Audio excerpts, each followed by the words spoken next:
How I caught my cheating wife in the most unexpected way. I never thought I'd be the kind of person to question my marriage. My wife, Emily, and I had been together for 6 years, married for 3. From the outside, we had what seemed like the perfect relationship. We laughed together, traveled together, and supported each other through thick and thin, or so I thought. But life has a strange way of showing you that not everything is as perfect as it seems. It all started with little things. Emily started being glued to her phone. Her laughter was quieter when she texted someone, and her excuses for being out late seemed too rehearsed. "Work's been crazy," she'd say with a tired smile. I wanted to believe her. I told myself I was being paranoid. After all, trust is the foundation of every marriage, right? But then, something happened that I couldn't ignore. One Friday evening, Emily told me she was heading out for a girls' night. I didn't think much of it at first, but as the evening dragged on, something didn't sit right. Her best friend, Lisa, who she claimed to be meeting, posted an Instagram story. It showed Lisa at home, sipping wine with her boyfriend, definitely not at some girls' night. At that moment, a sinking feeling hit me. I decided not to call her out immediately. Instead, I reached out to her stepsister, Rachel, who happened to be in town. Rachel and I were always close, and I figured she'd understand my suspicions.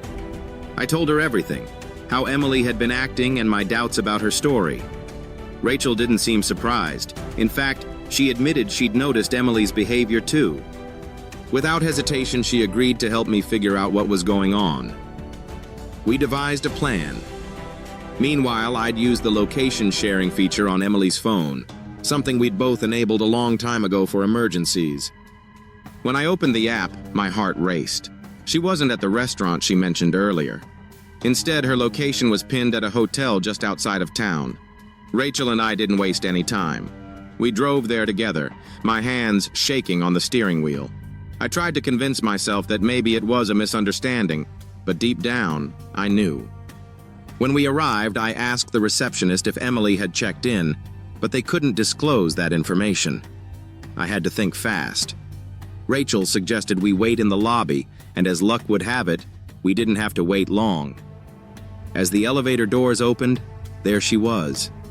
Emily, holding hands with someone I'd never seen before, a man who definitely wasn't a co-worker.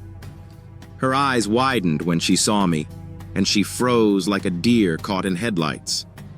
The man let go of her hand and stepped back, clearly uncomfortable. "Care to explain?" I asked, my voice trembling with a mix of anger and heartbreak.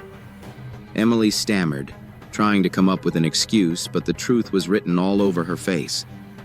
That was the moment I realized our marriage was over. The aftermath was messy. Tears, apologies, and promises that meant nothing anymore. But walking away was the best decision I ever made. Looking back, I'm grateful for the truth, no matter how painful it was. To anyone out there facing suspicion in their relationships, I'll say this: don't ignore your gut. It's better to know the truth and move forward than to live in the shadow of doubt.